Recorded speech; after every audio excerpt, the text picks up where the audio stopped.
Senator Faisal Vawda ने कहा, बहुत हो गया, अब इदारों को निशाना बनाना बंद करें। अब अगर कोई पगड़ी उछालेगा तो हम उसकी पगड़ी का फुटबॉल बनाएंगे।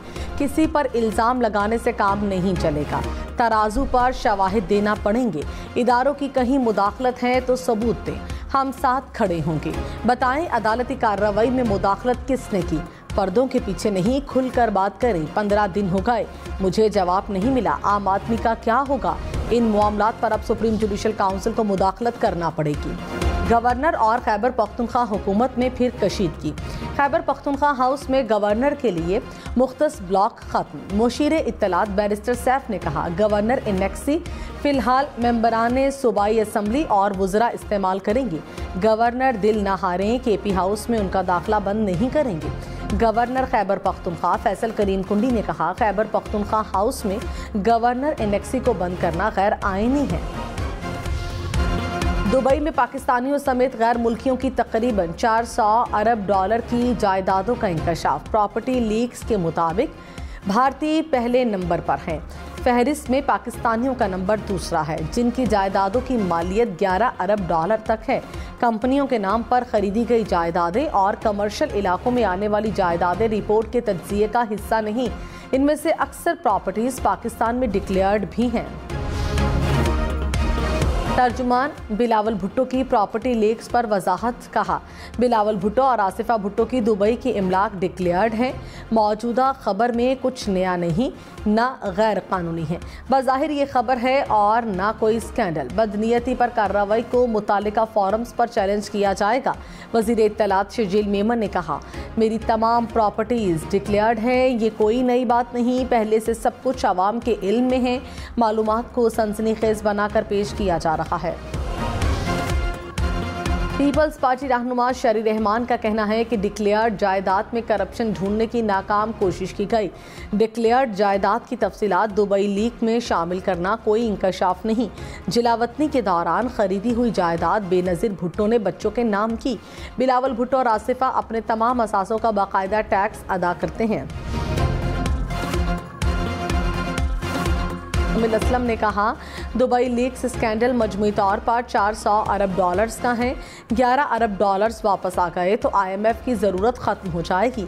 एक तरफ पाकिस्तान सरमायाकारी का तालिब, दूसरी तरफ पाकिस्तानी दुनिया के बड़े सरमायाकार हैं। मोहम्मद औरंगज़ेब और FPR को स्टार्टिंग पॉइंट मिल गया। जुलाई में बिजली मजीद महंगी करें, नॉन फाइलर्स के कैश निकलवाने पर मजीद टैक्स लगाएं। IMF ने पाकिस्तान को मुतालबात की नई फहरिस्त थमा दी। गर्दिशी कर्जे पर काबू पाने के लिए IMF ने बिजली मजीद महंगी करके 150 अरब रुपए इकट्ठा करने का मुतालबा किया। IMF ने कहा कि जुलाई में बिजली 5 के बजाय 7 रुपए महंगी की जाए। नॉन फाइलर्स पर कैश निकालने पर टैक्स की शरह 6% से बढ़ाकर 9% होगी। पावर डिवीजन ने IMF के साथ मीटिंग में कीमतें बढ़ाने के हवाले से बात नहीं की। स्वाबी में बिजली की तवील लोड शेडिंग पर जारी एहतजाज संगीन सूरत हाल इख्तियार कर गया। शहरियों ने स्वाबी और नौशहरा के दाखिली रास्ते बंद कर दिए। जहांगीरा पुल बंद होने की वजह से खैबर पख्तूनख्वा के कई अजला के लिए ट्रैफिक बंद। दोनों अतराफ गाड़ियों की लंबी कतारें लग गईं। बलोचिस्तान के ज़िला योप में दहशतगर्दों से लड़ते हुए शहीद होने वाले मेजर बाबर खान की नमाज जनाजा अदा।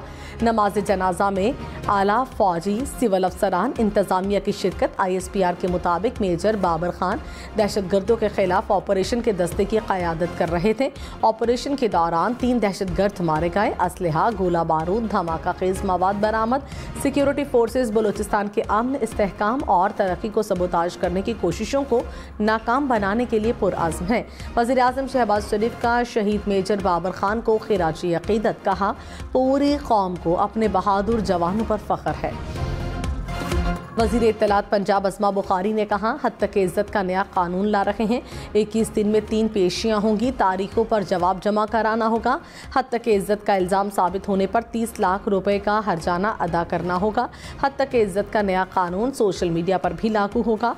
लोगों की पगड़ियां उछालकर सस्ती शोहरत हासिल करने की कोशिश की जाती है। बेबुनियाद इल्ज़ामात का सिलसिला बंद होना चाहिए।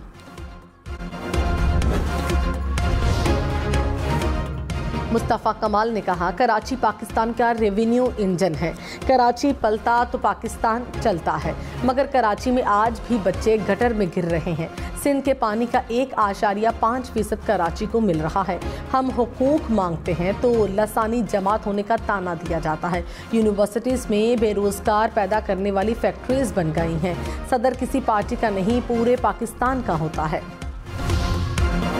रावलपिंडी अडयाला जेल में 190 मिलियन पाउंड रेफरेंस की समाअत सिक्योरिटी वजूहात की बिना पर मुलतवी। हुक्काम ने अदालत को बताया कि अडयाला जेल हसास तरीन जगह है जहां अहम सियासी शख्सियात कैद हैं। मियांवाली, डेरा गाजी खान, रावलपिंडी और अटक जेल को सिक्योरिटी थ्रेट्स हैं। परवेज इलाही के चेकअप के लिए MS सर्विसेज अस्पताल को मेडिकल बोर्ड बनाने का हुक्म। सुपरिंटेंडेंट कोट लखपत जेल परवेज इलाही को मेडिकल बोर्ड के सामने पेश करें। तहरीरी हुक्मनामा जारी। मेडिकल बोर्ड 21 मई से पहले परवेज इलाही की रिपोर्ट जारी करे।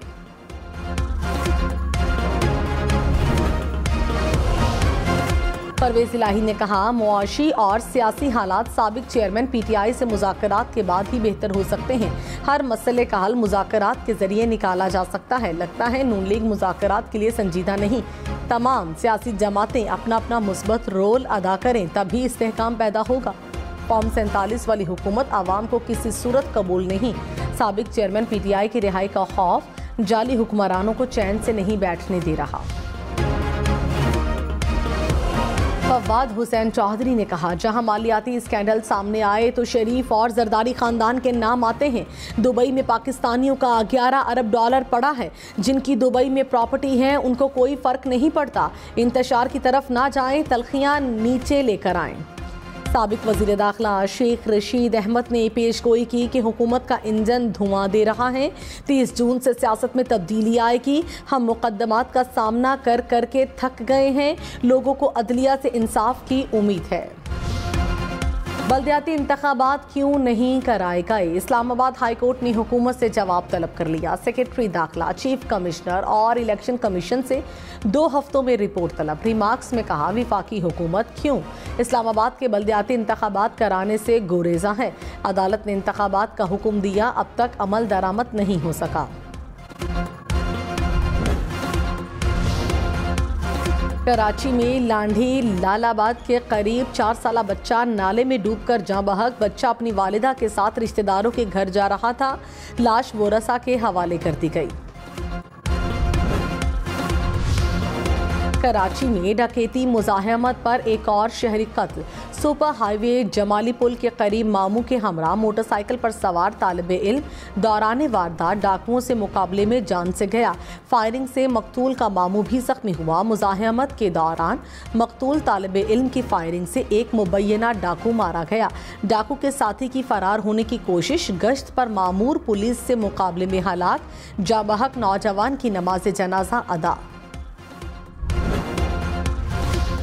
मुल्क भर की सरकारी यूनिवर्सिटीज़ में मुस्तकिल वाइस चांसलर्स की तैनाती केस की समाअत। हायर एजुकेशन कमीशन की मुल्क भर की यूनिवर्सिटीज़ से मुतालिक रिपोर्ट सुप्रीम कोर्ट में पेश। चीफ जस्टिस ऑफ पाकिस्तान ने कहा, महकमे तालीम में बैठे अफसरान क्या मक्खियाँ मार रहे हैं? यूनिवर्सिटीज़ पाकिस्तान का मुस्तकबिल हैं। मुनज़्ज़म तरीके से पाकिस्तान के मुस्तकबिल को तबाह किया जा रहा है। मुल्क में सब कुछ आहिस्ता आहिस्ता ज़मीबोस हो रहा है।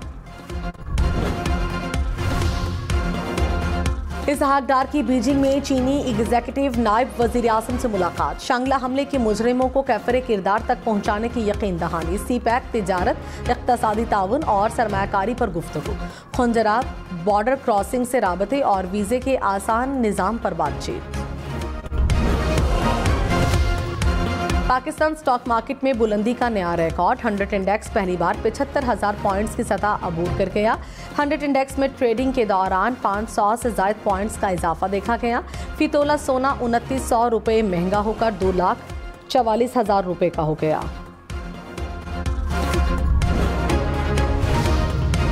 पेट्रोल की कीमत 15 रोज में दूसरी बार कम होने का इम्कान। ज़राए के मुताबिक पेट्रोल 13 रुपये 40 पैसे फी लीटर और मिट्टी का तेल 9 रुपये 49 पैसे फी लीटर कम हो सकता है। वज़ीर आज़म की मंजूरी के बाद आज रात कीमतों में कमी का ऐलान किया जाएगा। वज़ीर आला मरियम नवाज ने एजुकेशन रिफॉर्म्स के 5 साला प्लान का माहाना शेड्यूल तलब कर लिया। 1000 एलिमिनेटरी स्कूलों में IT एंड साइंस लैब कायम करने पर इत्तफाक। प्राइमरी स्कूल हेड्स को टैब देने की मंजूरी। सरकारी स्कूलों के 3 लाख बच्चों को गूगल सर्टिफिकेट्स के लिए मुआहिदे की असूली मंजूरी। खैबर पख्तूनख्वा के सरकारी रेस्ट हाउसेस में VIPs और फैमिलीज के मुफ्त क़याम पर पाबंदी आयद। महकमा सियाहत और सकाफत खैबर पख्तूनख्वा की जानिब से पाबंदी का नोटिफिकेशन जारी।